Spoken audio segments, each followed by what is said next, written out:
അസ്സലാമു അലൈക്കും. പഴയൊരു സംവാദത്തെക്കുറിച്ച് ഓർമ്മിപ്പിക്കാം. സംവാദത്തിൽ ഒരു ഭാഗത്ത് നിൽക്കുന്നത് ഗ്രീക്ക് ഭൗതികവാദ ദാർശനികൻ ഡെമോക്രിറ്റസ് ആണ്. മറുഭാഗത്തുള്ളത് പ്ലേറ്റോയാണ്. ഇവർ രണ്ടുപേരും സമകാലീനരല്ല എന്ന് പറഞ്ഞാൽ നേർക്കുനേരെ നടത്തിയിട്ടുള്ള സംവാദമല്ല.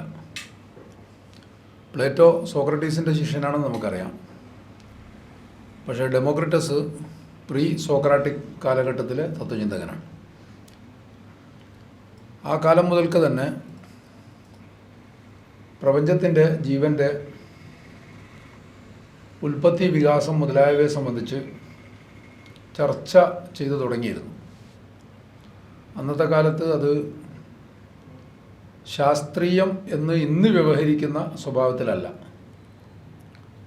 മറിച്ച് തത്വചിന്താപരമായിരുന്നു. അന്നത്തെ സയൻസും തത്വചിന്തയോട് ബന്ധപ്പെട്ടാണ് നിലനിന്നിരുന്നത്. ഇന്ന് കാണുന്ന സ്വഭാവത്തിൽ അനുഭവാടിസ്ഥാനത്തിലുള്ള പരീക്ഷണ നിരീക്ഷണങ്ങൾ വഴി തെളിയിക്കപ്പെടുന്ന ശാസ്ത്രമൊന്നും അന്നുണ്ടായിരുന്നില്ല. അപ്പോൾ ആ അടിസ്ഥാനത്തിൽ തന്നെ പ്രപഞ്ചത്തിൻ്റെയും പ്രകൃതിയുടെയും ഉൽപ്പത്തിയെ സംബന്ധിച്ച് മുഖ്യമായും രണ്ട് തരത്തിലുള്ള വാദങ്ങളാണ് നിലനിന്നിരുന്നത്. ഒന്ന് മെറ്റീരിയലിസമാണ്, ഭൗതികവാദമാണ്. രണ്ടാമത്തത് ഭൗതികമല്ലാത്ത അല്ലെങ്കിൽ ഭൗതികാതീതമായ എന്തെങ്കിലും ഒന്നിൽ ഊന്നി നിൽക്കുന്ന, ഭൗതികാതീതമായി എന്തിൻ്റെങ്കിലും അസ്തിത്വത്തെ അംഗീകരിക്കുന്ന തത്വശാസ്ത്രങ്ങളാണ്. അതിനെ ആശയവാദം എന്ന് വ്യവഹരിക്കാറുണ്ട്. പക്ഷേ അങ്ങനെയുള്ളതെല്ലാം ഈ ആശയവാദം എന്ന് പറയുന്ന തലക്കെട്ടിൻ്റെ താഴെ വരില്ല. അതിലേക്ക് പിന്നീട് പോകാം. ഞാൻ പറഞ്ഞത് സംവാദത്തെക്കുറിച്ചാണ്. ഡെമോക്രിറ്റസും അദ്ദേഹത്തിൻ്റെ ഗുരുവായ ലൂസിപ്പസും വാദിച്ചത്, അവരുടെ ഫിലോസഫി പ്രധാനമായും ഊന്നിയത് പരമാണുക്കളുടെ നിത്യതയിലായിരുന്നു. പരമാണുക്കൾ നിത്യമാണ്, അതിന് ഉൽപ്പത്തിയോ നാശമോ ഇല്ല. ഈ പരമാണുക്കൾ കൂടിച്ചേർന്നിട്ടാണ് പ്രപഞ്ചം ഉണ്ടാകുന്നത്, പ്രകൃതി ഉണ്ടാകുന്നത്. നമ്മൾ മാറ്റർ എന്ന് വ്യവഹരിക്കുന്ന സകലതും ഉണ്ടാകുന്നത് അങ്ങനെയാണ്. അപ്പോൾ ആ അർത്ഥത്തിൽ അത് പൂർണ്ണമായും ഒരു ഭൗതികവാദമായിരുന്നു. പരമാണു എന്ന ഒരു സാധനം പിന്നീട് സയൻസിലും വന്നിട്ടുണ്ട്. അത് ആറ്റം എന്നാണ് അറിയപ്പെടുന്നത്. ആറ്റം എന്നത് ഡെമോക്രിറ്റസ് ഉപയോഗിച്ച വാക്ക് തന്നെയാണ്. ഇന്ത്യയിൽ ഒരു പുരാതന തത്വചിന്തകൻ, അദ്ദേഹം കണാദൻ എന്നാണ് അറിയപ്പെടുന്നത്. അദ്ദേഹവും ഇതേ വാദമാണ് മുന്നോട്ട് വെച്ചത്. അദ്ദേഹത്തിൻ്റെ പേര് തന്നെ കണാദൻ എന്നായത് അതുകൊണ്ടാണ് എന്നാണ് പറയപ്പെടാറുള്ളത്. അദ്ദേഹത്തിന് ലഭിച്ചൊരു പരിഹാസ പേര് അദ്ദേഹം സ്വന്തം പേരായിട്ട് അംഗീകരിക്കുകയായിരുന്നു. കണം എന്ന് പറഞ്ഞാൽ ആറ്റമാണ്, പരമാണുവാണ്. അപ്പോൾ കണം ആദിയായവനാണ് കണാദൻ, അല്ലെങ്കിൽ കണഭുക്ക്, കണങ്ങൾ ഭക്ഷിക്കുന്നവൻ എന്നും അതിനർത്ഥം പറയാം. ഭക്ഷിക്കുന്നതൊക്കെ ആറ്റങ്ങൾ തന്നെയാണല്ലോ. അപ്പോൾ എന്തായാലും വളരെ യാദൃച്ഛികമായിട്ടുള്ള, റാൻഡമായിട്ടുള്ള പരമാണുക്കളുടെ കൂടിച്ചേരലിലാണ് ഡെമോക്രിറ്റസ് ഊന്നിയത്. അങ്ങനെ കൂടിച്ചേർന്നിട്ടാണ് ഈ പ്രപഞ്ചം മുഴുവൻ ഉണ്ടാകുന്നത് എന്ന് അദ്ദേഹം വാദിച്ചു. പിൽക്കാലത്ത് പ്ലേറ്റോ ഈ ആശയത്തെ കൈകാര്യം ചെയ്തൊരു രീതിയാണ് ഞാൻ തുടക്കത്തിൽ പറഞ്ഞത്, ഒരു സംവാദം എന്ന നിലക്ക്. പ്ലേറ്റോ ആറ്റങ്ങളുടെ അസ്തിത്വത്തെയും സത്തയെയും നിരാകരിച്ചില്ല. അഥവാ ഭൗതിക ലോകത്തെ കേവലം ഒരു തോന്നലോ ആശയമോ മാത്രമായിട്ട് അദ്ദേഹം കണ്ടില്ല. അതൊരു യാഥാർത്ഥ്യം തന്നെയാണെന്നാണ് അദ്ദേഹത്തിൻ്റെ നിലപാട്. പക്ഷേ പ്രശ്നം എന്താണെന്ന് വെച്ചാൽ, നമ്മളിന്ന് കാണുന്നതും അനുഭവിക്കുന്നതുമായ സകലത്തിനും ഒരാശയമുണ്ട്. നമ്മൾ കാണുന്നത് രൂപം മാത്രമാണ്. എന്നാൽ അതിനപ്പുറം ഒരാശയം എന്ന ഒരു തലം സകലത്തിനുമുണ്ട് എന്ന് വാദിക്കുകയാണ് പ്ലേറ്റോ ചെയ്തത്. അപ്പോൾ ആ അടിസ്ഥാനത്തിൽ ഡെമോക്രിറ്റസിൻ്റെ ആറ്റം വാദത്തെക്കുറിച്ച് പ്ലേറ്റോ പറഞ്ഞ വർത്തമാനമാണ്. പ്ലേറ്റോയുടെ ചോദ്യം എന്താണെന്ന് വെച്ചാൽ, ഡെമോക്രിറ്റൻ ആറ്റങ്ങൾ എന്ന് പറയുന്നത് യാഥാർത്ഥ്യമാണ്. അത് കൂടിച്ചേർന്നിട്ടാണ് പ്രപഞ്ചത്തിലെ സർവ്വതും ഉണ്ടാകുന്നത് എന്നതും ശരിയാണ്. എന്നാൽ ഡെമോക്രിറ്റസ് പറയുന്നത് പോലെ ഒരു അവ്യവസ്ഥിതമായ ചുഴലിക്കറക്കത്തിന് ശേഷം എന്തുകൊണ്ട് ആറ്റങ്ങളെല്ലാം ചേർന്നിട്ട് കുതിരയോ ആനയോ തന്നെയായി മാറുന്നു? എന്തുകൊണ്ടാണ് ഒരു കുതിരാന ഉണ്ടാവാത്തത് എന്നതാണ് അദ്ദേഹത്തിൻ്റെ ചോദ്യം. പഴയ ചോദ്യമാണ്, പ്ലേറ്റോയുടെ കാലം നമുക്കറിയാമല്ലോ. അപ്പോൾ എന്തുകൊണ്ടാണ് ഒരു കുതിരാന അല്ലെങ്കിൽ ഒരു മുതലാന എന്നൊക്കെ പറഞ്ഞിട്ട് ഈ യൂറോപ്യൻ മിത്തുകളിലൊക്കെ ക്രോക്കഫൻറ്റ് എന്ന് പറഞ്ഞിട്ടൊരു ജീവിയുണ്ട്, പാതി മുതലയും പാതി ആനയുമായിട്ടുള്ള സാധനം. എന്തുകൊണ്ടാണ് അങ്ങനെയൊന്നും സംഭവിക്കാത്തത്? അപ്പോൾ ഇതിനുള്ള പ്ലേറ്റോയുടെ തന്നെ വിശദീകരണം എന്താണെന്ന് വെച്ചാൽ, കുതിര എന്നത് നേരത്തെ തീരുമാനിക്കപ്പെട്ടതാണ്. കുതിര എന്നത് നേരത്തെ തീരുമാനിക്കപ്പെട്ടതാണ്, ആന എന്നതും നേരത്തെ തീരുമാനിക്കപ്പെട്ടതാണ്. ഈ തീരുമാനത്തിനകത്ത് മാത്രമാണ് ഡെമോക്രിറ്റൻ ആറ്റങ്ങളുടെ കറക്കം ഉണ്ടാകുന്നത്. അല്ലെങ്കിൽ എല്ലാം ചേർന്നിട്ട് കുതിരയും ആനയും അങ്ങനെ നിശ്ചിത രൂപങ്ങൾ മാത്രം ഉണ്ടാകുമായിരുന്നില്ല, അതല്ലാത്ത രൂപങ്ങളും ഉണ്ടാകുമായിരുന്നു. അപ്പോൾ ഇതിലൂടെ യഥാർത്ഥത്തിൽ പ്രപഞ്ചത്തിൻ്റെ പ്രകൃതിയുടെ ഭൗതിക പ്രകൃതിയുടെ അസ്തിത്വത്തെ നിരാകരിക്കുകയല്ല ചെയ്യുന്നത്, മറിച്ച് അതിൻ്റെ പിന്നിലുള്ളൊരു സർഗാത്മകത, ഒരു ക്രിയാത്മകത, ഒരു സൃഷ്ടി പ്രക്രിയ മുതലായവയിലേക്ക് നമുക്ക് വികസിപ്പിക്കാവുന്ന ഒരാശയത്തെ വെളിപ്പെടുത്തുകയാണ് പ്ലേറ്റോ ചെയ്തത് എന്ന് മനസ്സിലാക്കാൻ സാധിക്കും. ഒരുപക്ഷെ നാസ്തികതയുമായി ബന്ധപ്പെട്ട് നമ്മൾ സംസാരിക്കുമ്പോൾ ഈ ചോദ്യം ഇന്നും പ്രസക്തമാണ് എന്ന് വേണം വിചാരിക്കാൻ. അതിനെന്തൊക്കെ ന്യായങ്ങൾ പറഞ്ഞാലും നിർണിത രൂപങ്ങൾ മാത്രമേ നമുക്ക് പ്രകൃതിയിലും പ്രപഞ്ചത്തിലും കണ്ടെത്താൻ സാധിക്കുന്നുള്ളൂ. നിർണിത രൂപങ്ങൾ എന്ന് പറയുമ്പോൾ തന്നെയും അത് നിർണയിക്കപ്പെട്ടതാണ്, നിശ്ചയിക്കപ്പെട്ടതാണ്. എങ്കിൽ ആ നിശ്ചയം, നിർണയം അതെവിടെ നിന്നുണ്ടാകുന്നു എന്ന ചോദ്യമാണ് ഏറ്റവും പൗരാണികമായ ചോദ്യം. അതാണ് നാസ്തികവും ആസ്തികവുമായിട്ടുള്ള വിശ്വാസങ്ങളുടെയും ദർശനങ്ങളുടെയും പരസ്പര സംവാദത്തിൻ്റെ പോയിന്റ് എന്നാണ് കാണേണ്ടത്. അതിൽ നിന്നാണ് പിന്നീട് അത് സംസ്കാരവും ജ്ഞാനവും ശാസ്ത്രവും രാഷ്ട്രീയവും ഒക്കെയായിട്ട് വികാസം പ്രാപിക്കുന്നത് എന്ന് കാണാൻ കഴിയും. അതുകൊണ്ടാണ് ഞാൻ തുടക്കത്തിലെ അങ്ങനെ ഒരു സംഗതി ഉദ്ധരിച്ചത്. ഇപ്പം നാസ്തികത പുതിയ കാലത്ത്, പ്രത്യേകിച്ച് നവനാസ്തികത, Richard Dawkins, Sam Harris, Christopher Hitchens തുടങ്ങിയിട്ടുള്ള, അതുപോലെ അയാൻ ഇർസിയലിയെ പോലുള്ള ആളുകൾ, ഇവരുടെയൊക്കെ രംഗപ്രവേശത്തോടു കൂടി പൂർണ്ണമായും അതൊരു ഇസ്ലാമോഫോബിക് ആയിട്ടുള്ള രൂപം പ്രാപിച്ചിട്ടുണ്ട് എന്നതൊരു യാഥാർത്ഥ്യമാണ്. ഈ ഒരു യാഥാർത്ഥ്യത്തിൽ നിന്നുകൊണ്ട് നാസ്തികതയെ കുറെ കൂടി പൊളിറ്റിക്കലായിട്ടും കൂടിയാണ് നമ്മൾ സമീപിക്കുന്നത്. ഞാനിപ്പോൾ പറഞ്ഞ ഡെമോക്രിറ്റൻ പ്ലേറ്റോണിയൻ വാദത്തിലൊക്കെ തത്വശാസ്ത്രപരം മാത്രമായ സമീപനമാണ്. ഇന്ന് നമ്മൾ അതിനെ അങ്ങനെ മാത്രം കണ്ടാൽ പോരാന്നുള്ളതാണ്. പ്രത്യേകിച്ചും നമ്മുടെ ഒരു ജീവിതകാലത്ത് തന്നെയും നാസ്തികർ എന്ന് വിളിക്കപ്പെടുന്ന വിഭാഗത്തിന് രാഷ്ട്രീയമായിട്ട് വലിയ പരിവർത്തനങ്ങൾ സംഭവിച്ചിട്ടുണ്ട്, ആഗോളതലത്തിൽ തന്നെ. ആഗോളതലത്തിൽ അങ്ങനെ സംഭവിച്ചിട്ടുള്ള പരിവർത്തനങ്ങളുടെ ഒരു റിഫ്ലക്ഷനാണ് കേരളത്തിലും അവരുടെ നിലപാടുകളിലും അവരുടെ പ്രസ്താവനകളിലും ഒക്കെ കാണാൻ സാധിക്കുന്നത്. ഇത് കേവലം ദൈവശാസ്ത്രപരമായിട്ടുള്ള അഭിപ്രായ വ്യത്യാസം, തർക്കം എന്ന നില വിട്ടിട്ട് ഒരു ഇവിടെ സൂചിപ്പിച്ച അതേ പദം തന്നെ, ഇസ്ലാമോഫോബിയ എന്ന അതേ പദം തന്നെ, ആ ഒരു മാനം ആർജിച്ചിട്ടുണ്ട് എന്നത് നിഷേധിക്കാൻ പറ്റാത്ത ഒരു യാഥാർത്ഥ്യമാണ്. നേരത്തെ തന്നെയും ഇസ്ലാമുമായിട്ടാണ് കൂടുതലും നാസ്തികത സംവാദത്തിൽ ഏർപ്പെട്ടിരുന്നത്.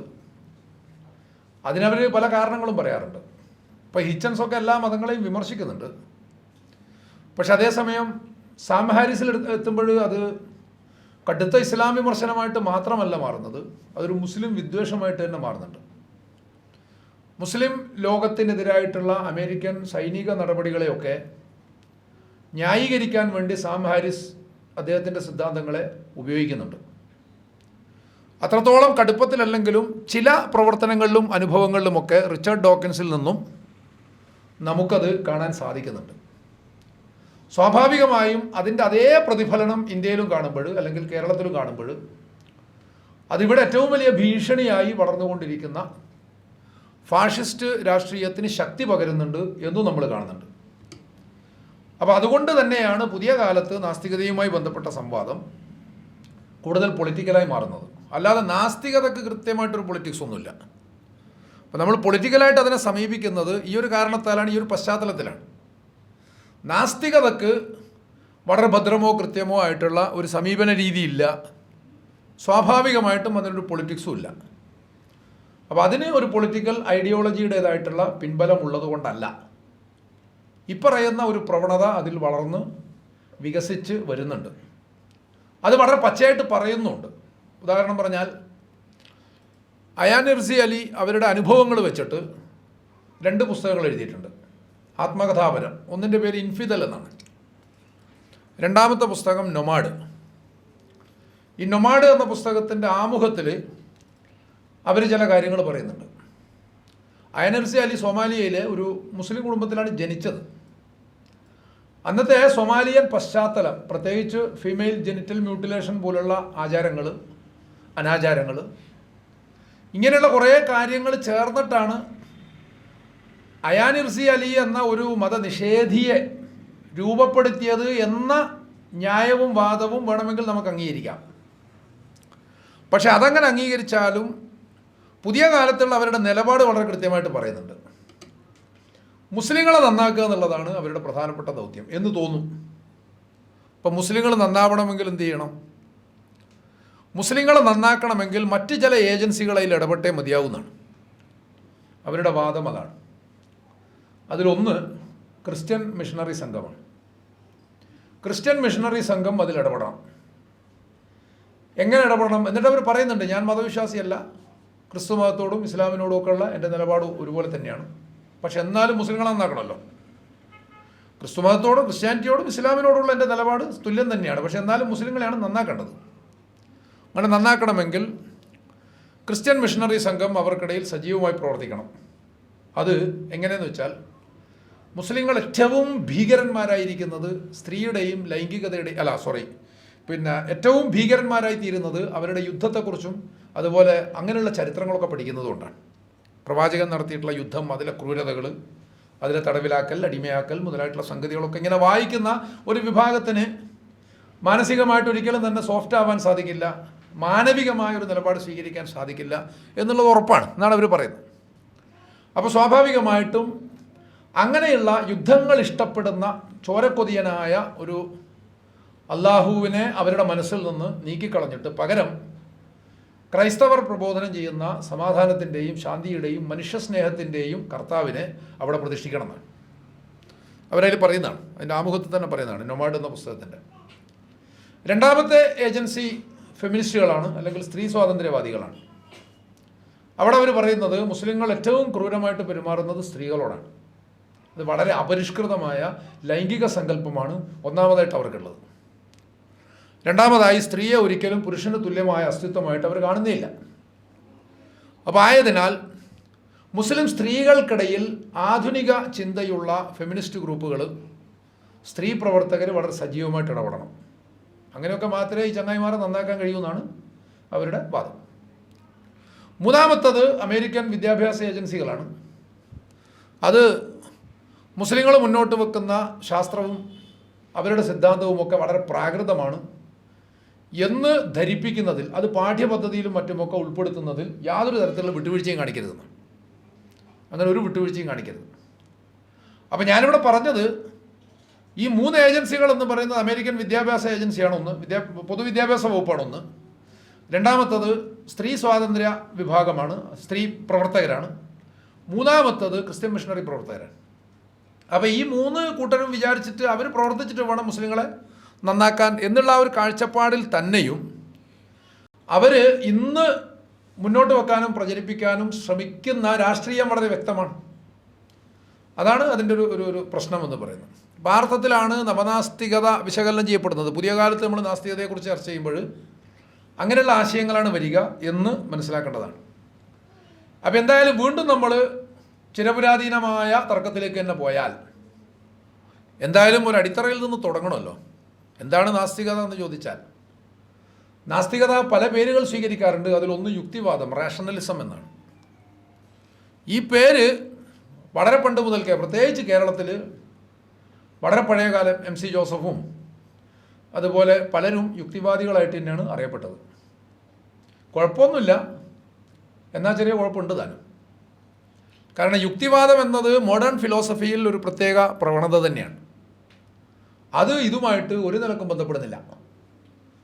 ഈ ചില തിരിച്ചറിവുകൾ ഉണ്ടായിട്ടില്ലെങ്കിൽ നമുക്കുണ്ടാവും ചില കൺഫ്യൂഷനുകൾ വായിക്കുമ്പോൾ. അതുകൊണ്ടാണ് ഇത് പ്രത്യേകം പറയുന്നത്. ഈ റാഷണലിസം എന്ന തത്വശാസ്ത്രത്തിലെ പ്രവണതയും ഈ പറയുന്ന നാസ്തികതയും തമ്മിൽ യാതൊരു ബന്ധവുമില്ല എന്ന് തന്നെയുമല്ല, തീർത്തും വിരുദ്ധമാണ് എന്ന് തന്നെ മനസ്സിലാക്കണം. ഉദാഹരണം പറഞ്ഞാൽ, യുക്തിവാദികൾ, സോ കോൾഡ് യുക്തിവാദികൾ എന്ന നാസ്തികർ എന്തുകൊണ്ടാണ് ദൈവത്തെ നിഷേധിക്കുന്നത്? എന്തുകൊണ്ടാണ് ദൈവത്തെ നിഷേധിക്കുന്നത്, ദൈവാസ്തിത്വത്തെ നിഷേധിക്കുന്നത് എന്ന് ചോദിച്ചാൽ അവർ പറയുന്നത് തെളിവില്ല. എങ്ങനെയുള്ള തെളിവില്ല? എംപിരിക്കൽ എവിഡൻസ് ഇല്ല എന്നാണ്. എംപിരിക്കൽ എവിഡൻസ് ഇല്ല. അതുകൊണ്ടെന്താ അവരൊരു പുതിയ തത്വം മുന്നോട്ട് വെക്കുന്നു. Absence of evidence is the evidence of absence. അതായത് ഒരു സംഗതിയുടെ തെളിവിൻ്റെ അഭാവം എന്ന് പറഞ്ഞാൽ അഭാവത്തിനുള്ള തെളിവാണ്. ഒന്നിൻ്റെ തെളിവിൻ്റെ അഭാവം, അതായത് ദൈവം എന്ന ആശയത്തിൻ്റെ അതുണ്ട് എന്നതിൻ്റെ തെളിവിൻ്റെ അഭാവം എന്ന് പറയുന്നത് ദൈവത്തിൻ്റെ അഭാവത്തിനുള്ള തെളിവാണെന്നാണ്. ഇത് ഒട്ടും തത്വശാസ്ത്രപരമായിട്ട് നിലനിൽക്കുന്ന വാദമേ അല്ല, ലോജിക്കലായിട്ട് നിലനിൽക്കുന്ന വാദമല്ല. കാരണം absence of evidence is not the evidence of absence, but it is the evidence of absence of evidence or ignorance only. Absence of evidence എന്ന് പറയുന്നത് ഒരിക്കലും എവിഡൻസ് ഓഫ് ആബ്സെൻസ് അല്ല, മറിച്ച് അത് എവിഡൻസ് ഓഫ് ആബ്സെൻസ് ആണ്. ഒരു സംഗതിക്ക് തെളിവില്ല, അല്ലെങ്കിൽ സാന്നിധ്യത്തിന് തെളിവില്ല എന്നതിൻ്റെ തെളിവ് മാത്രമാണ് അത്. മാത്രവുമല്ല, അത് ഇഗ്നോറൻസിനെ സൂചിപ്പിക്കാം, ഒരു കാര്യത്തിലുള്ള അജ്ഞതയെ സൂചിപ്പിക്കാം. അപ്പോൾ അതുകൊണ്ട് തന്നെ ലാക്ക് ഓഫ് എംപിരിക്കൽ എവിഡൻസ് എന്ന് പറയുന്നത് ഒന്നിൻ്റെ നിരാകാരത്തിന് തെളിവല്ല, നിരാകാരത്തിനുള്ള അടിസ്ഥാനമല്ല. നേരെ തിരിച്ച് ലാക്ക് ഓഫ് കോൺട്രറി എവിഡൻസ് എന്ന് പറയുന്നത് ഒന്നിനെ അംഗീകരിക്കാനും തെളിവല്ല. ഇത് പ്രത്യേകം മനസ്സിലാക്കേണ്ടതാണ്. അപ്പോൾ ഇതേ ആശയം വെച്ചിട്ട് വിശ്വാസികൾക്ക് പ്രത്യേകിച്ചൊന്നും കിട്ടാനൊന്നുമില്ല. നാസ്തികത എന്ന് പറയുന്ന അടിസ്ഥാനരഹിതമാണ് എന്ന് സ്ഥാപിക്കാം, അത്രയേ ഉള്ളൂ. കാരണം ഒരു പ്രസ്താവന, ഒരു സ്റ്റേറ്റ്മെൻറ്റിൻ്റെ അതിന് കൃത്യമായിട്ട് തെളിവില്ല എന്ന് പറയുന്നത് ഒരിക്കലും തന്നെ ആ സ്റ്റേറ്റ്മെൻറ്റ് തെറ്റാണ് എന്നതിനുള്ള ന്യായമാകുന്നില്ല. നേരെ തിരിച്ച് ആ സ്റ്റേറ്റ്മെൻറ്റിന് കോൺട്രറി എവിഡൻസ് ഇല്ലാത്തത് കൊണ്ട് മാത്രം അത് ശരിയാണ് എന്ന് സ്ഥാപിക്കാനും പറ്റില്ല. അപ്പോൾ ഇത് പ്രത്യേകം മനസ്സിലാക്കേണ്ടത്. ഇങ്ങനെയൊക്കെയാണ് ഈ സംവാദങ്ങളിലുള്ള ചില നിയമങ്ങളാണ് ഇതൊക്കെ. പരസ്പര സംവാദങ്ങളിലും തത്വശാസ്ത്ര തർക്കങ്ങളിലുമൊക്കെയുള്ള ചില നിയമങ്ങളാണ് ഇതൊക്കെ എന്ന് മനസ്സിലാക്കേണ്ടതാണ്. ഞാനേതായാലും യുക്തിവാദത്തെക്കുറിച്ച് പറയുമ്പോൾ റാഷണലിസം അത് ജ്ഞാനോദയ കാലത്തിന് ശേഷം മോഡേൺ ഫിലോസഫിയുടെ ആരംഭഘട്ടത്തിൽ കോണ്ടിനെൻ്റൽ യൂറോപ്പിൽ, മെയിൻലാൻഡ് യൂറോപ്പിൽ ഉത്ഭവിച്ചിട്ടുള്ള ഒരു തത്വശാസ്ത്ര ശാഖയാണ്. അതിനു മുമ്പ് തന്നെയും യുക്തി എന്ന് പറയുന്ന ഒരു ആശയമുണ്ട്. പക്ഷേ ഈ യുക്തിവാദം എന്ന് പറയുന്നത് അത് ഈ പറയുന്ന നാസ്തികതയുമായിട്ട് ഒരു ബന്ധമില്ലാത്തതാണ്. അത് ഞാൻ നേരത്തെ സൂചിപ്പിച്ചു. അതിൻ്റെ പ്രധാന ആചാര്യന്മാരായിട്ട് അറിയപ്പെടുന്നത് ദെക്കാർത്ത്, ഹൊനെ ദെക്കാർത്ത്, ലേബിനിസ്, ബാറൂച്ച് സ്പിനോസ തുടങ്ങിയിട്ടുള്ള ആളുകളാണ്. ഇവരൊക്കെ യുക്തിയും ഗണിതശാസ്ത്രപരമായ ന്യായവും കൊണ്ട് ദൈവാസ്തിക്യത്തെ തെളിയിക്കാൻ ശ്രമിച്ചവരാണ്. ഇതും കൂടെ കൂടുതൽ മനസ്സിലാക്കണം. യുക്തിവാദവും നാസ്തികതയും തമ്മിൽ ബന്ധമില്ല എന്ന് മാത്രമല്ല, ദെക്കാർത്ത് ഐഡിയ ഓഫ് ഗോഡ് എന്ന് പറയുന്നതിന് കൃത്യമായ ചില ആർഗ്യുമെൻറ്റ്സ് തന്നെ മുന്നോട്ട് വെച്ചിട്ടുണ്ട്. ഇന്ന കാരണത്താൽ ഗോഡ്, ദൈവം എന്ന് പറയുന്നത് നിലനിൽപ്പുള്ളതാണ്, നിലനിൽക്കുന്നുണ്ട് എന്നുള്ളതിന് കൃത്യമായ തെളിവ് തന്നെ ലോജിക്കലായിട്ട് അദ്ദേഹം മുന്നോട്ട് വെക്കുന്നുണ്ട്, യുക്തിപരമായിട്ടാണ് മുന്നോട്ട് വെക്കുന്നത്. അപ്പോൾ ഈ ഒരു തത്വശാസ്ത്ര ശാഖയ്ക്ക് വിരുദ്ധമായിട്ട് പ്രധാനമായും ബ്രിട്ടൻ കേന്ദ്രീകരിച്ചിട്ട് ഫ്രാൻസിസ് ബേക്കൺ, അതുപോലെ ജോൺ ലോക്ക്, ഡേവിഡ് ഹ്യൂം തുടങ്ങിയിട്ടുള്ള ആളുകളാണ് അതിൻ്റെ ആളുകൾ. അവർ മുന്നോട്ട് വെച്ച, അവർ പ്രതിനിധാനം ചെയ്യുന്ന തത്വശാസ്ത്ര ശാഖ എംപിരിസിസം എന്ന് പറയും. എംപിരിസിസം എന്ന് പറയുന്നത് എംപിരിക്കലായിട്ടുള്ള അനുഭവങ്ങളാണ് ഏറ്റവും പ്രധാനം. ജ്ഞാനത്തിൻ്റെ അൾട്ടിമേറ്റ് സോഴ്സ് എന്ന് പറയുന്നത് സെൻസറി എക്സ്പീരിയൻസാണ്. മനുഷ്യൻ്റെ ഇന്ദ്രിയ ജ്ഞാനമാണ് അറിവിൻ്റെ അൾട്ടിമേറ്റ് സോഴ്സ്. ഈ വാദമാണ് യഥാർത്ഥത്തിൽ എംപിരിസിസ്റ്റുകൾ മുന്നോട്ട് വെച്ചത്. അപ്പോൾ ഇങ്ങനെ വിലയിരുത്തുമ്പോൾ യുക്തിയുമായിട്ട് യാതൊരു തരത്തിലുള്ള ബന്ധവുമില്ലാത്തവരാണ് ഇന്നത്തെ നാസ്തികന്മാർ എന്നുള്ളത് ക്ലിയറാണ്. കാരണം അവർ ദൈവത്തെക്കുറിച്ച് പറയുമ്പോൾ പോലും ചോദിക്കുന്ന എംപിരിക്കൽ എവിഡൻസാണ്, യുക്തിപരമായിട്ടുള്ള എവിഡൻസ് അവർ ചോദിക്കുന്നില്ല. അപ്പം നമ്മൾ നേരെ തിരിച്ച് വിചാരിക്കുകയാണ്, നാസ്തികന്മാരെ കുറിച്ച് ചിന്തിക്കുമ്പോൾ അനുഭവപരമായിട്ടുള്ള അറിവിൽ മാത്രം വിശ്വസിക്കുന്ന, ഇൻറ്റ്യൂഷന്, അന്ധചോദനക്ക് അല്ലെങ്കിൽ അന്ധപ്രജ്ഞക്ക് പ്രാധാന്യം കൊടുക്കാത്ത ഒരു വിഭാഗം എന്നാണ് നമ്മൾ മനസ്സിലാക്കാറുള്ളത്. പക്ഷെ അത് യുക്തിവാദമല്ല. യുക്തിവാദം എന്ന് പറയുന്നത് അന്ധപ്രജ്ഞക്ക് അല്ലെങ്കിൽ ഇൻറ്റ്യൂഷന്, സെൻസറി എക്സ്പീരിയൻസിനേക്കാളും പ്രാധാന്യം കൊടുക്കുന്നവരാണ്. ദെക്കാർത്തിൻ്റെ ഒക്കെ ഒരു ലൈൻ അതാണ്. സെൻസറി എക്സ്പീരിയൻസിനേക്കാളും ജ്ഞാനത്തിൽ ഏറ്റവും പ്രാധാന്യമുള്ളത് ഇൻറ്റ്യൂഷനാണ് എന്നുള്ളതാണ് ദെക്കാർത്തിൻ്റെയും മറ്റുമൊക്കെ വാദം. അപ്പോൾ തീർച്ചയായിട്ടും നമ്മൾ യുക്തിവാദം എന്നതും നാസ്തികത എന്നതും അസലിൽ രണ്ടും രണ്ട് തന്നെയാണ് എന്നുള്ളൊരു തിരിച്ചറിവ് നമുക്ക് ഉണ്ടാവേണ്ടതുണ്ട്. അങ്ങനെ വരുമ്പോൾ യുക്തിവാദം എന്ന് പറയുന്നത് ഒരു അവകാശവാദം മാത്രമാണ്. എല്ലാം അവകാശവാദങ്ങളാണ്. സ്വതന്ത്ര ചിന്ത എന്നാണ് പുതിയ കാലത്തൊക്കെ പറയാറുള്ളത്. മനുഷ്യൻ എത്രത്തോളം സ്വതന്ത്രമാവാൻ സാധിക്കും? ഇതൊരു പ്രധാന ഘടകമാണ്. നമുക്ക് ആശയം പറഞ്ഞുകൊണ്ട്, ന്യായം പറഞ്ഞുകൊണ്ട് സർവതന്ത്ര സ്വാതന്ത്ര്യത്തെക്കുറിച്ച് വാദിക്കാം. സർവതന്ത്ര സ്വാതന്ത്ര്യത്തെക്കുറിച്ച്, വ്യക്തി കേന്ദ്രിതമായിട്ടുള്ള സമ്പ്രദായത്തെക്കുറിച്ച്, തനി ഇൻഡിവിജ്വലിസത്തെയും ഇൻഡിവിജ്വൽ ലിബറലിസത്തെയും സംബന്ധിച്ച് നമുക്ക് വാദിക്കാം. പക്ഷേ ഇതേ റൈറ്റ്സ് ഉള്ള മറ്റൊരു പേഴ്സണാണ് മുന്നിലുള്ളത്. എൻ്റെ ഈ ഇൻഡിവിജ്വൽ റൈറ്റ്സിന് ഞാൻ പ്രാധാന്യം കൊടുക്കുമ്പോൾ, അത് ലിബറലിസമായിട്ട് ബന്ധപ്പെട്ട വിഷയമാണ്, എന്നിരുന്നാലും കൂട്ടത്തിൽ പറയാം, ഇൻഡിവിജ്വൽ റൈറ്റ്സുമായിട്ട് ബന്ധപ്പെട്ട് ഞാൻ കൂടുതൽ പ്രാധാന്യം കൊടുക്കുമ്പോൾ ഇതേ റൈറ്റ്സ് ഉള്ള മറ്റൊരാളാണ് എൻ്റെ മുന്നിൽ നിൽക്കുന്നത്. അപ്പോൾ സ്വാഭാവികമായിട്ടും ഈ രണ്ട് റൈറ്റ്സും തമ്മിലുള്ള കോൺട്രഡിക്ഷനിൽ നിന്ന്, അല്ലെങ്കിൽ ഈ രണ്ട് റൈറ്റ്സും തമ്മിലുള്ള ഒരു സമന്വയത്തിൽ നിന്നെങ്കിലും ഒരു പരിമിതി സ്വാഭാവികമായിട്ടും രൂപപ്പെടും. അങ്ങനെ സ്വാഭാവികമായിട്ടും അത് രൂപപ്പെടും. അതുകൊണ്ട് തന്നെ സ്വാതന്ത്ര്യം എന്ന് പറയുന്നത് അങ്ങനൊരു പൂർണ്ണാർത്ഥത്തിൽ തന്നെ നമുക്ക് വലിയൊരു അവകാശവാദമായിട്ട് ഉന്നയിക്കാൻ പറ്റുന്നൊരു സംഗതിയൊന്നുമല്ല. എന്തായാലും അതങ്ങോട്ട് വിടുക. സ്വതന്ത്ര ചിന്തകർ, യുക്തിവാദികൾ എന്നതൊക്കെ വെറും ഭ്രമങ്ങളും അവകാശവാദങ്ങളും മാത്രമാണ് എന്ന് സൂചിപ്പിച്ചു എന്നേ ഉള്ളൂ. പിന്നെ അവരെ കൃത്യമായിട്ട് വിശേഷിപ്പിക്കാൻ പറ്റിയ വാക്ക് നാസ്തികർ എന്ന് തന്നെയാണ്. അപ്പോഴും ചെറിയ പ്രശ്നമുണ്ട്. ഈ എത്തീസ്റ്റ് എന്ന് ഇംഗ്ലീഷിൽ പറയുമ്പോൾ കുഴപ്പമില്ല. അതേസമയം സംസ്കൃതത്തിലോ മലയാളത്തിലോ നാസ്തികം എന്ന് പറയുമ്പോൾ ലേശം കുഴപ്പമുണ്ട്. ഏത് വിഷയമാണോ ചർച്ച ചെയ്യപ്പെടുന്നത് അതിൻ്റെ അസ്തിത്വത്തെ നിരാകരിക്കുമ്പോൾ അവർ നാസ്തികരാണ്. അത് ഏത് വിഷയമായാലും ശരി, ദൈവം തന്നെ ആവണമെന്നില്ല. അസ്തിത്വത്തെ അംഗീകരിക്കുന്നവർ ആസ്തികരുമാണ്. ഉദാഹരണം പറഞ്ഞാൽ, ഈ ഭൗതിക ലോകത്തിൻ്റെ അസ്തിത്വം അദ്വൈത വേദാന്തികളെ സംബന്ധിച്ചിടത്തോളം അങ്ങനെയൊന്നുമില്ല. അപ്പോൾ ചർച്ചയ്ക്ക് വരുന്നത് ഭൗതിക ലോകമാണെങ്കിൽ അദ്വൈത വേദാന്തികൾ നാസ്തികരായി മാറും, ചാർവാകന്മാർ ആസ്തികരുമോ.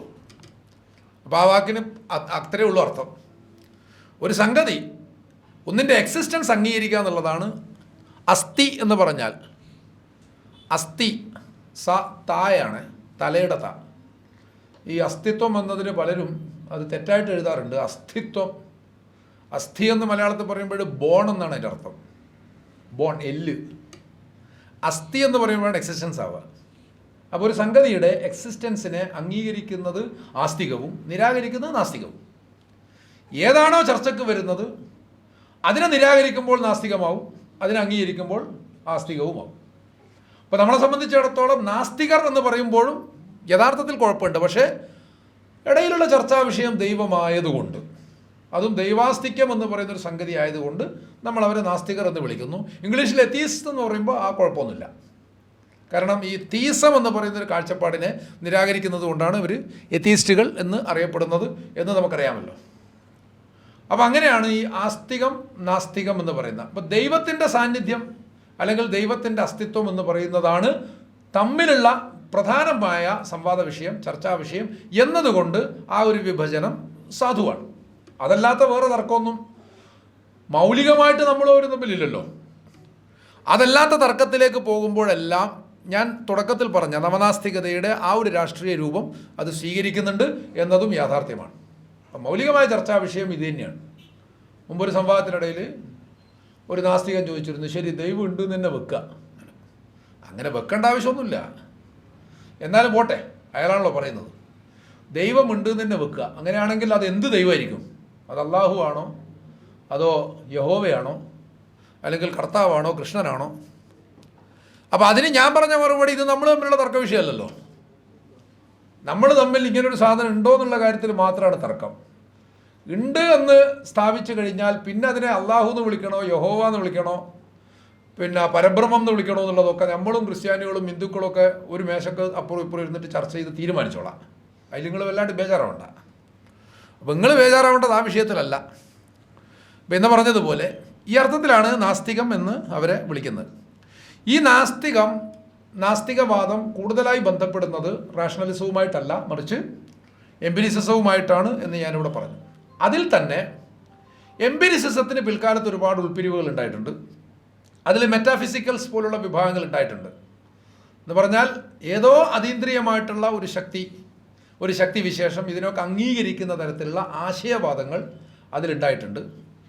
അതേസമയം അതിലുണ്ടായിട്ടുള്ള പ്രധാനപ്പെട്ട ഉൾപ്പിരിവുകളിൽ ഒന്ന് റിലേറ്റിവിസമാണ്, ആപേക്ഷികതാവാദം അല്ലെങ്കിൽ ആപേക്ഷികവാദം. ഈ ആപേക്ഷികവാദം എന്ന് പറയുമ്പോൾ നേരത്തെ തന്നെയും തത്വശാസ്ത്ര രംഗത്തുള്ള ഒന്നാണ് ഈ ആപേക്ഷികത്വം എന്ന് പറയുന്നത്. സോക്രട്ടീസ് മുതൽക്ക് ആളുകളൊക്കെ കൈകാര്യം ചെയ്തിട്ടുള്ളതാണ്. ഏറ്റവും അവസാനം സയൻസിൽ അത് കൊണ്ടുവന്നത് ആൽബർട്ട് ഐൻസ്റ്റീനാണ് എന്നും നമുക്കറിയാം. ആ ആപേക്ഷികത അല്ല ഇത്, അറിവിൻ്റെ ആപേക്ഷികതയെ സൂചിപ്പിക്കുന്നതാണത്. പക്ഷേ ഇവിടെ പറയുന്നത് അറിവ് മാത്രമല്ല, സത്യം, ധാർമ്മികത, ഇതെല്ലാം തന്നെ ചരിത്രപരമായ സന്ദർഭങ്ങളും വികാസങ്ങളുമായി മാത്രം ബന്ധപ്പെടും. ഒന്നും കേവലമല്ല, ശാശ്വതമല്ല. അപ്പോൾ ധാർമ്മികത എന്ന് പറയുന്ന ആശയം പോലും ശാശ്വതമല്ല.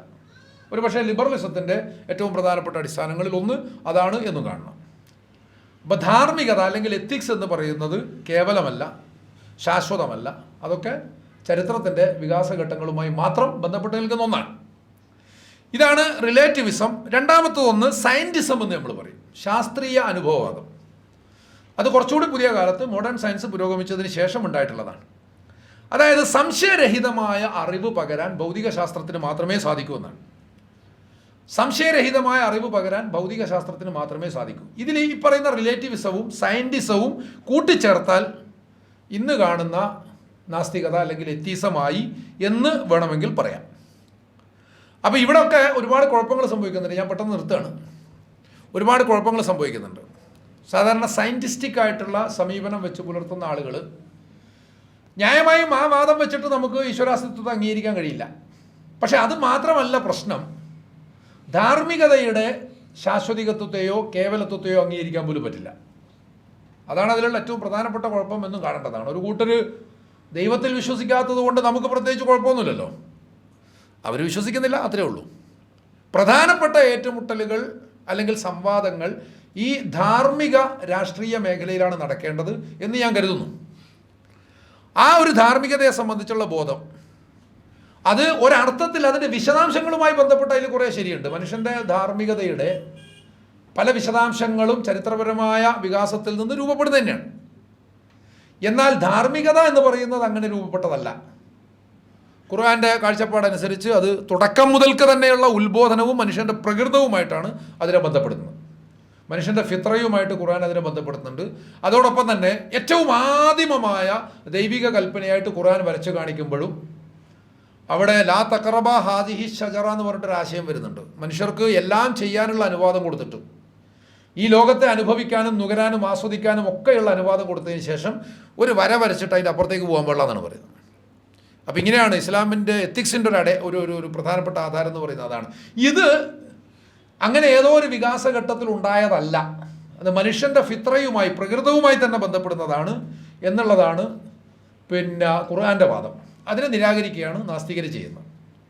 പിന്നെ മറ്റൊന്ന് സയൻറ്റിസ്റ്റിക് ആയിട്ടുള്ള സമീപനം എന്ന് പറയാം. ജ്ഞാനത്തെയും വിശകലനത്തെയും സംബന്ധിച്ചുള്ള ചർച്ചകളിൽ സയൻസ് മാത്രമാണോ ജ്ഞാനത്തിൻ്റെ ഏകമാർഗം? ഇതും നമ്മൾ ചിന്തിക്കണം. അതിൽ നിന്നാണ് നേരത്തെ പറഞ്ഞ ആബ്സെൻസ് ഓഫ് എവിഡൻസ് ഒക്കെ വരുന്നത്. എംപിരിക്കൽ എവിഡൻസ് ഇല്ല എന്നുള്ളതൊക്കെ സയൻറ്റിസത്തിൽ നിന്ന് വരുന്നതാണ് എന്ന് മനസ്സിലാക്കേണ്ടതാണ്. പക്ഷെ അതേസമയം അത് വളരെ മൂർധന്യാവസ്ഥയിലൊക്കെയാണ് ഇപ്പോഴുള്ളത്. ഞാൻ ചിലരുമായിട്ടൊക്കെ സംസാരിക്കുമ്പോഴുള്ള അനുഭവങ്ങൾ കൂടി പറയാം. എന്ന് പറഞ്ഞാൽ പിന്നെ പലരെയും ഇത്തരം വാദങ്ങളിൽ ആകൃഷ്ടരായിട്ട്, എന്ന് പറഞ്ഞാൽ ഇസ്ലാമിനോട് പ്രത്യേകിച്ച് എതിർപ്പൊന്നുമില്ല. ഈ കൂട്ടത്തിലൊന്ന് പറയട്ടെ, ഈ എത്തീസ്റ്റുകൾ തന്നെ രണ്ട് വിഭാഗമുണ്ട്. ഒരു വിഭാഗം റാഡിക്കൽ എത്തീസ്റ്റുകളാണ്. ആ റാഡിക്കൽ എത്തീസത്തിൻ്റെ പരിണതിയാണ് ഇന്നത്തെ നവനാസ്തികത എന്ന് പറയുന്നതും അവരിൽ വന്നു ചേർന്നിട്ടുള്ള ഇസ്ലാമോഫോബിയ എന്ന് പറയുന്നതൊക്കെ. അതേസമയം മറ്റൊരു വിഭാഗം ഹ്യൂമനിസ്റ്റ് എത്തീസ്റ്റുകളാണ്. ഈ ഹ്യൂമനിസ്റ്റ് എത്തീസ്റ്റുകൾ മതത്തെ വിമർശിക്കുകയും മത ആശയങ്ങളെ അല്ലെങ്കിൽ ദൈവാസ്തിക്യത്തെ ഒക്കെ നിരാകരിക്കുകയും ചെയ്യുമെങ്കിലും അതുമായിട്ട് ബന്ധപ്പെട്ട് ഭയങ്കര കാർക്കശ്യം വെച്ച് പുലർത്തുകയോ മതവിശ്വാസികളെ മൊത്തം ഡെമനൈസ് ചെയ്യുകയോ ചെയ്യുന്ന ഒരു സ്വഭാവവും പ്രകൃതമൊന്നും അവർക്കില്ല. ഇന്നത്തെ കാലത്തും ഈ രണ്ട് വിഭാഗവും ജീവിച്ചിരിപ്പുണ്ട്, നിലനിൽക്കുന്നുണ്ട് എന്നും മനസ്സിലാക്കേണ്ടതാണ്. അപ്പോഴെന്തായാലും ഇവിടെ പറഞ്ഞത് ഈ സയൻസ് പലരുമായിട്ടുള്ള സംസാരങ്ങൾ, ചില ആളുകളൊക്കെ ഇസ്ലാമിനോടുള്ള അങ്ങേറ്റത്തെ എതിർപ്പ് കൊണ്ടും വെറുപ്പ് കൊണ്ടൊന്നുമല്ല. നമ്മളിപ്പോൾ ഈ എക്സ് മുസ്ലിം എന്നൊക്കെ പറയുന്ന വിഭാഗം ഉണ്ടല്ലോ, അതിൽ ഔദ്യോഗികമായിട്ട് അങ്ങനെയാണ് എന്ന് പറയുന്നവരും പറയാത്തവരും ഉണ്ട്. ചില ആളുകൾ മുസ്ലിങ്ങളാണ്, പക്ഷേ ഈ പറയുന്ന എക്സ് മുസ്ലിം എത്തീസ്റ്റ് എന്നുള്ള ലേബലൊന്നും നെറ്റിക്കൊട്ടിച്ച് നടക്കുന്നില്ല. പക്ഷെ അവർ എത്തീസ്റ്റിക് ആയിട്ടാണ് ചിന്തിക്കുന്നത്. അതിൻ്റെ പ്രധാന കാരണം സയൻസ് തന്നെയാണ്. ഇപ്പോൾ കൂട്ടത്തിൽ ഒരാളുമായിട്ടുള്ള സംസാരത്തിൽ അയാൾ പറയുന്നത് സയൻസ് മാത്രമാണ് അടിസ്ഥാനപരമായിട്ട് ശരി. അദ്ദേഹം പറയുന്നത് ഒരു ചില്ലറക്കാരനൊന്നുമല്ല, അദ്ദേഹം വലിയ മോളിക്കുലാർ ബയോളജിയിൽ ഡോക്ടറേറ്റ് ഉള്ള ഒരാളാണ്. മോളിക്കുലാർ ബയോളജിയിൽ ഡോക്ടറേറ്റ് ഉള്ള ഒരു ചെറുപ്പക്കാരൻ. അപ്പോൾ അദ്ദേഹം പറയുന്നത് എനിക്ക് ഇസ്ലാമിനെ എതിർക്കണമെന്നോ അല്ലെങ്കിൽ അതിൻ്റെ ധാർമ്മികത ഉപേക്ഷിക്കണമെന്നൊന്നും ആഗ്രഹമില്ല. നല്ല മനുഷ്യനാണ്. അദ്ദേഹത്തിൻ്റെ സഹോദരിമാരൊക്കെ UK യിലും US ഒക്കെയാണ്. മൂപ്പർക്ക് ഗൾഫിൽ നല്ലൊരു ജോലി ഉണ്ടായിരുന്നു. അതൊക്കെ വിട്ടിട്ട് നാട്ടിൽ വന്ന് നിൽക്കുകയാണ് വയസ്സായ ഉപ്പാനും ഉമ്മാനും നോക്കാൻ വേണ്ടിയിട്ട്. അത്രമേൽ മെച്ചപ്പെട്ട ഒരു ധാർമ്മികത, ആ ഒരു ധാർമ്മിക ബോധം, ആ ഒരു സന്നദ്ധത മതവിശ്വാസികൾക്ക് ഉണ്ടാവുമെന്ന് എനിക്ക് സംശയമുണ്ട്. അത്രയും നല്ലൊരു ചെറുപ്പക്കാരൻ. പക്ഷേ ഇയാളുടെ ഒരു പ്രശ്നം ഇതാണ്, ഒരു കാലത്ത് മതവും തത്വശാസ്ത്രവും ഒക്കെ ആവശ്യമായിരുന്നു, പക്ഷേ ഇന്നത് വേണ്ട. കാരണം ഇന്ന് എല്ലാത്തിനും സയൻസ് ഉണ്ട് എന്നാണ് അയാളുടെ വാദം. എല്ലാത്തിനും സയൻസ് ഉണ്ട്. എത്രത്തോളം എന്ന് പറഞ്ഞാൽ ഇന്ന് സൈക്കോളജി പോലും ആവശ്യമില്ല. ആ അർത്ഥത്തിൽ അയാൾ ഫ്രോയിഡിനെയും യുങ്ങിനെയും എല്ലാം തള്ളിക്കളയുന്നുണ്ട്. അവരൊക്കെ ആ കാലത്ത് ആളുകൾക്ക് ശാസ്ത്രീയമായ ജ്ഞാനം ഇല്ലാത്ത സമയത്താണ് അവർ പല നിഗമനങ്ങളിലും ചെന്നെത്തിയത്. ആ നിഗമനങ്ങളുടെ ഒന്നും ആവശ്യമില്ല. മനസ്സിനെ കുറിച്ച് പഠിക്കാൻ ഇന്ന് ന്യൂറോ സയൻസ് മതി. ഇതാണ് അയാളുടെ വാദം. മനസ്സിനെ കുറിച്ച് പഠിക്കാൻ ഇന്ന് ന്യൂറോ സയൻസ് മതി. തിരിച്ചെനിക്കുള്ള വാദം എന്ന് പറഞ്ഞാൽ, ഒന്നാമത് നിങ്ങളീ പറയുന്നത് പോലെ സയൻസ് മാത്രമാണ് ജ്ഞാനത്തിൻ്റെ ഏക സോഴ്സ്. അത് മുൻഗണന നമുക്ക് സ്വീകരിക്കാം. പക്ഷേ ഈ മുൻഗണനക്കപ്പുറം സയൻസ് മാത്രം എന്നുള്ള വാദമാണ് ഇപ്പോൾ സയൻറ്റിസ്റ്റിക് ആയിട്ടുള്ള ആളുകൾ സ്വീകരിച്ചിരിക്കുന്നത്. സയൻറ്റിസം ഉണ്ടെങ്കിലും സയൻറ്റിസ്റ്റ് എന്ന് പറഞ്ഞാൽ ശാസ്ത്രജ്ഞനായി പോകും. സയൻറ്റിസ്റ്റിക് ആയിട്ടുള്ള ആളുകൾ എന്ന് തന്നെ പറയേണ്ടി വരും. അപ്പോൾ അവർ സ്വീകരിച്ചിരിക്കുന്ന ഒരു സമീപനം എന്ന് പറയുന്നത് ഇതാണ്, സയൻസ് മാത്രമാണ് ശരി. അപ്പം ഞാൻ തിരിച്ച് ചോദിച്ചത്, ന്യൂറോ സയൻസ് മനസ്സിനെ വിശദീകരിക്കുന്നുണ്ടാവാം. നിങ്ങൾ പറയുന്നത് പോലെ പൂർണ്ണമായും അതിനെ വിശദീകരിക്കുന്നുണ്ട് എന്ന് സമ്മതിക്കാനുള്ള ബാധ്യത എനിക്കില്ല. പക്ഷേ എന്നാലും വാദത്തിന് വേണ്ടി ഞാൻ സമ്മതിച്ചു. പക്ഷേ എൻ്റെ ചോദ്യം ഇതാണ്, സൈക്ക്, മൈൻഡ് തുടങ്ങിയിട്ടുള്ള ആശയങ്ങൾ എവിടെ നിന്ന് വരുന്നു? അത് സയൻസിൻ്റെ സംഭാവനയേ അല്ല. ഒരു നിലക്കും അത് സയൻസിൻ്റെ സംഭാവനയല്ല. സൈക്ക്, മൈൻഡ് തുടങ്ങിയിട്ടുള്ള ആശയങ്ങൾ ഫിലോസഫിയിൽ നിന്ന് വരുന്നതാണ്, മതത്തിൽ നിന്ന് വരുന്നതാണ്. അപ്പോൾ ഇങ്ങനൊരു സംഭവം, ഇങ്ങനൊരു വിഷയം ഉള്ളത് കൊണ്ടാണല്ലോ ന്യൂറോ സയൻസിന് അതിനെക്കുറിച്ച് ഗവേഷണം നടത്താൻ കഴിയുന്നത്. അപ്പോൾ അങ്ങനൊരു വർത്തമാനം, അങ്ങനൊരു ടേം തന്നെ ഇല്ലയെന്ന് വിചാരിക്കുക, അങ്ങനൊരു കോൺസെപ്റ്റ് തന്നെ ഇല്ലയെന്ന് വിചാരിക്കുക. പിന്നെ ഏതടിത്തറയിൽ നിന്നുകൊണ്ടാണ് സയൻസ് അതിനെക്കുറിച്ച് ഗവേഷണം നടത്തുക? ഇതൊരു ഭയങ്കര ആർഗ്യുമെൻ്റായിട്ട് ഞാൻ ചോദിച്ചൊന്നുമല്ല. എനിക്കാകെ ഇത്രേ സ്ഥാപിക്കേണ്ടതുള്ളൂ. മനുഷ്യൻ്റെ അറിവ് എന്ന് പറഞ്ഞാൽ പറയുന്ന സയൻസിലും എംപിരിസിസത്തിലും ഒതുങ്ങുന്നതല്ല, അതിനപ്പുറം വിശാലമാണ്. ഇതാണ് നമ്മൾ സ്ഥാപിക്കാൻ വേണ്ടി ശ്രമിക്കുന്നത്. അതുപോലെ തന്നെ ആപേക്ഷികത ഒരു ഘട്ടത്തിൽ വഴിമുട്ടി നിന്നപ്പോൾ, ഭൗതികശാസ്ത്രം വഴിമുട്ടി നിന്നപ്പോഴാണ് ആപേക്ഷിക സിദ്ധാന്തം ഉണ്ടാകുന്നത്, റിലേറ്റിവിറ്റി തിയറി. റിലേറ്റിവിറ്റി എന്നതിനെ സയൻസിലേക്ക് കൊണ്ടുവന്നത് ഐൻസ്റ്റീനാണ്. പക്ഷേ ഐൻസ്റ്റീൻ അത് കിട്ടിയത് തത്വശാസ്ത്രത്തിൽ നിന്നാണ്. പണ്ടേ തത്വശാസ്ത്രത്തിലും മതത്തിലുമുള്ള ആശയമാണ് ഈ പറയുന്ന ആപേക്ഷികത എന്ന് പറയുന്നത്, റിലേറ്റിവിറ്റി എന്ന് പറയുന്നത്. അപ്പോൾ സ്വാഭാവികമായിട്ടും നമുക്കിതിനെ എല്ലാം ചേർത്തെങ്കിൽ മാത്രമല്ലേ ഒരു സമഗ്രതയിലേക്ക് എത്താൻ പറ്റുള്ളൂ. അങ്ങനെ ഒരു സമഗ്രതയെക്കുറിച്ച് ചിന്തിക്കുമ്പോഴാണ് ദൈവാസ്തിക്യം എന്നതിൻ്റെ ലോജിക്കലായിട്ടുള്ള തെളിവുകൾ അംഗീകരിക്കാൻ ആളുകൾ നിർബന്ധിതരാകുന്നത്. മറ്റതൊരു പിടിവാശി മാത്രമാണ്. സയൻസ് മാത്രമാണ് ശരി എന്നുള്ളതൊരു പിടിവാശി മാത്രമാണ്. ഏത് നിലക്കും പുതിയ കാലത്ത് നമ്മൾ അതിനെക്കുറിച്ച് ചർച്ച ചെയ്യുമ്പോൾ ഇങ്ങനെ ഒരു വാദമായിട്ട് മാത്രമല്ല, അതിനപ്പുറം കൂടുതൽ ഇസ്ലാമോഫോബിക് ആയിട്ടുള്ള, മുസ്ലിങ്ങളെ തന്നെ കൂടുതൽ പൈശാചവൽക്കരിക്കുക എന്ന പ്രവൃത്തിയിൽ കേന്ദ്രീകരിച്ചിരിക്കുന്ന ഒരു രൂപം കൂടി ഈ നാസ്തികതക്കുള്ളതായിട്ട് നമ്മൾ കാണുന്നു. എന്തായാലും ഞാൻ അവസാനിപ്പിക്കുകയാണ്. കുറഞ്ഞ വാക്കുകൾ സംസാരിച്ചിട്ട് പിന്നെ ചർച്ചയ്ക്ക് വിടാമെന്നാണ് വിചാരിച്ചിരുന്നത്. അങ്ങനെ വിചാരിച്ചാലൊക്കെ അറിയാതെ നീണ്ടുപോകുന്നത് പോലെ ഇത് നീണ്ടുപോയി.